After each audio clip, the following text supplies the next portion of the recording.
Maya pa panapong kayo mga pre. Ini po, mamangan na naman walang kamatayan na pa mga pre. Siyempre basta luto na nga po kung daling anak kanyaman. Diyang simple mong pamangan si Apo Kondaling, napakasarap magluto mga pre. Kaya alam nyo si Hapon Daling, kahit mabalungos lang, mahal na mahal namin yan. Tsaka alam mo ba si Hapon Daling, wala mang kaming pera, wala mang kami binibigay, didiskarte ng ulam mo yan. Kapag pinadala niyan, walang wala na rin siya. Pero ito yung pagsisigawan ko sa inyo mga pre, napakabait ng mga lolo-lola ko sa side ng mama ko at papa ko. Solid sila yung naging apo ko. Mabait din naman ng mga abre itong mga to, sila yung kadugo ko, di ba mga pre? Kaya lagi kong inulit-ulit sa inyo, mahalin natin yung mga magulang natin, ang mga lolo-lola natin, ang mga kapatid natin. Kung pwede lang, magmahalan tayo lahat. Kasi kung wala naman nagmamahalan, walang magkakasundo at walang matutupad sa pangarap natin at pangarap nila, di ba mga pre?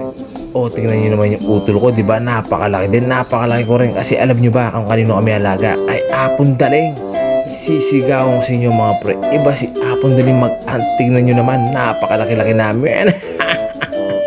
Sigurado alam nyo ba kung anong ulam ng Apo Kondaling? Walang kamatayan na tilapia yan si Apo Kondaling. Pag tilapia yung ulam, alam nyo ba, may sausawa, may talong yan mga pre. Kaya pagsisigawan ko rin sa inyo mga pre, nagpapasalamat ako sa mga tita ko, Tita Chanda, kay Tita Kang, kay Tita Pe. Maraming salamat sa inyo.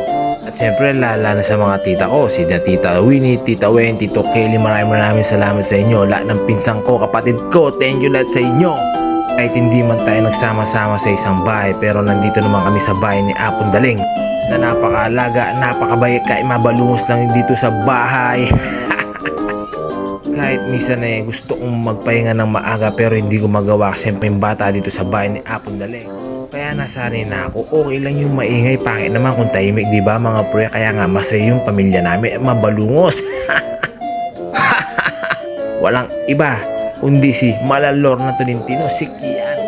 At ang kanilang bunso, walang iba, si Amara Tut.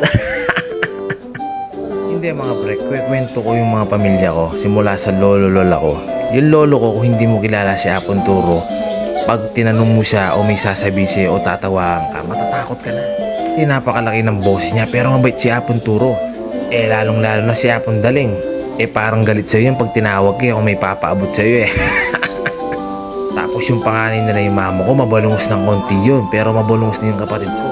Yung pangalawa nila si Tito Pulis, mabalungos din yun. Tapos si Tito Gani, malaki din ang boses, pero ito sasabihin ko sa inyo, kahit mabalungos yung pamilya namin, napakasaya pag may okasyon, nagkakaisa kami, kahit minsan nirereklamo na kami, pero napakasaya ng aming pamilya, sad-sad. Kahit ulit-ulit ko sinasabi sa inyo, kahit alam nyo na, mahalin natin, lalo ni magulang natin, lalo ni mga lola natin, ang mga kapatid, kailangan nagkakasundo tayo, nagkakaisa lang. Yan si The Piso Piso Man.